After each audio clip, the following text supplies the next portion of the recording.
आणि दत्त जयंती करताना आपल्या मार्गाप्रमाणे करा.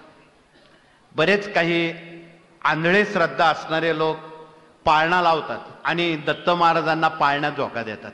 ते का आपले मुलं आहेत का? ती आपले मुलं नाही, आपल्या या विश्वाचे ते चालक, पालक, मालक ते आहेत. आणि त्यांना पाळण्यात घालणं म्हणजे आपण त्यांचे बाप झालो, आपण देवाचे बाप नाही. म्हणून कृपया लोक करतात तसं आपण करण्याचा प्रयत्न करू नका.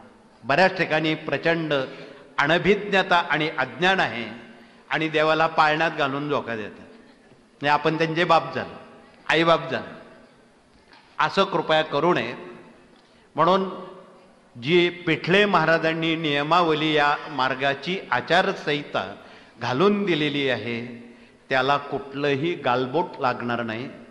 कोण